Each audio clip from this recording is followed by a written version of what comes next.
to start off by having us think about the world we live in. I want us to start off by thinking about capitalism as we experience it. Because there's so many things that we take for granted about capitalism. There's so many things we take for granted about the rules and the ways we interact with one another. How we dress, how we communicate ideas, what's expected of us. What is it about more that is better? In the essay that I write summarizing the discussion, I talk a little bit about the Bring Christ Back into Christmas movement this past winter.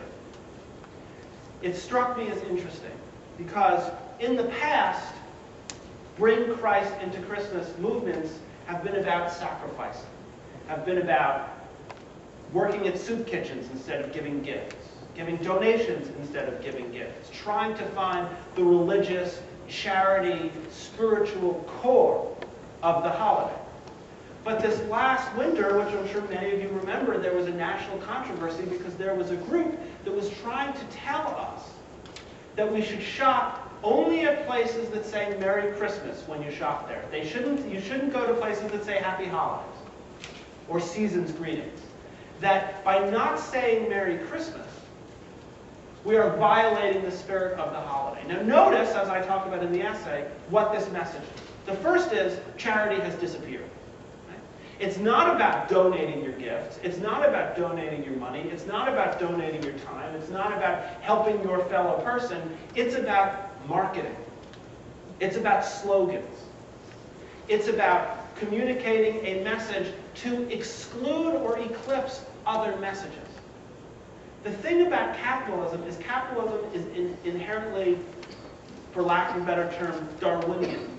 It's about succeeding over others, not just succeeding yourself, but succeeding over others. And so for this group, and of course this group does not speak for every Christian group in the country, but for this group to succeed was not only to have a successful Christmas themselves, but also to have their Christmas eclipse all other holidays at the time, whether they were Jewish holidays or Muslim holidays or Buddhist holidays or Hindu holidays. We live in a society in which capitalism and democracy have become synonymous. And the place in our pop culture where this is most evident is in the words of the character Gordon Gekko from the 1987 movie Wall Street. While Gekko is trying to take over the company, he gives the speech, and the speech reads as follows. The point is, ladies and gentlemen, that greed, for lack of a better word, is good. Greed is right. Greed works.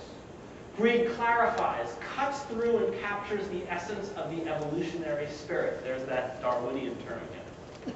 Greed in all of its forms, greed for life, for money, for knowledge, has marked the upward surge of mankind. Greed, you mark my words, will save this malfunctioning corporation called the USA. And notice what he does. In addition to justifying his actions, and in addition to suggesting that we have to make more money, which, may not be bad. I would certainly like to make more money. He is equating greed, and he's making greed the metaphor for all of the things that we traditionally separate from greed. Greed for life. Greed for knowledge.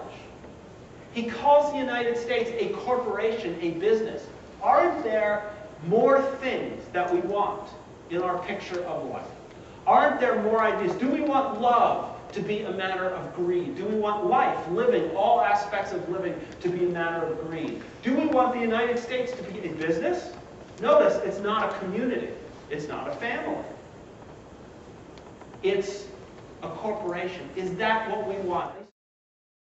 How do we get to the point where greed becomes such an overarching metaphor, and the market becomes such an overarching metaphor, that everything else gets defined in terms of greed? No surprise, I'm going to suggest that part of the answer is Adam Smith. Adam Smith was a Scottish philosopher. Notice I said philosopher, not economist. Adam Smith was a Scottish philosopher born in the 18th century. He lived among some of the greatest thinkers of the modern world. He lived at the same time as Immanuel Kant. He was best friends with David Hume. He knew Benjamin Franklin. Thomas Jefferson read his work. In The Wealth of Nations, his great work, he in fact talks about the American colonies.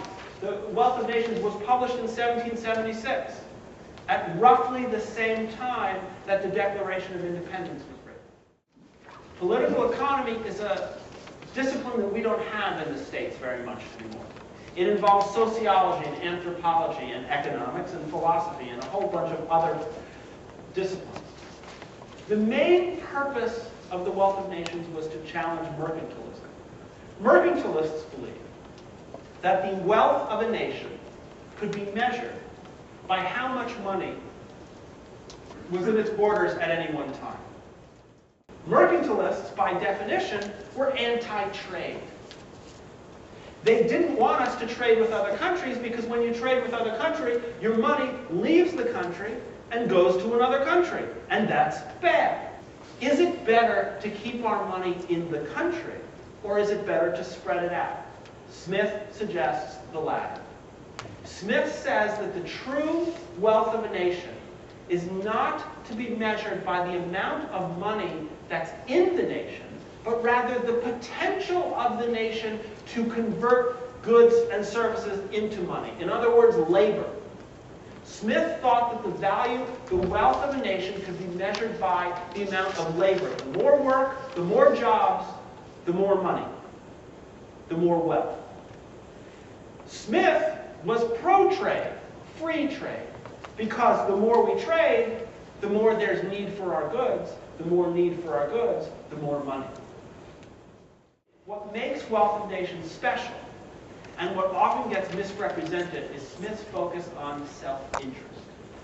Smith writes, this is perhaps the most famous passage of Smith, "It is not from the benevolence of the butcher, the brewer, and the baker that we expect our dinner, but from regard to their own interest. We address ourselves not to their humanity, but to their self-love, and never talk to them of their own necessities, but of their own advantages." So the first thing we do is we have to look at his first book, The Theory of Moral Sentiments. Theory of Moral Sentiments was built on what he called sympathy, the process of fellow feeling. He also argues that people are expected to care about others. They're supposed to care for others, that we are a community first and foremost, and that in order to be who we are, we have to pay attention to who the others are that are around us. The Adam Smith problem has often been written off as a translation mistake, and that's part of it. They read sympathy, they hear care. Self-interest is not selfishness. If we were suddenly not consumers, if we stopped buying new shoes and new sweaters, new CDs, if we stopped going to the all-you-can-eat buffet, if we stopped changing our fashions, if we stopped buying a new car every time we could, all these people would be out of work. And what Mandeville is telling us is that for a powerful economy, charity, virtue, family don't mean anything at all.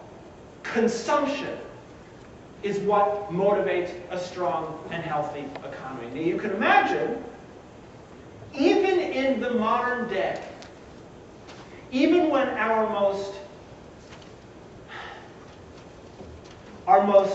free market-oriented politicians say free market and family values in the same sentence, we still find this a little shocking. And that's why the politicians say family values in the sentences of free market. Because these politicians will never say, even if they believe it, family values are not important.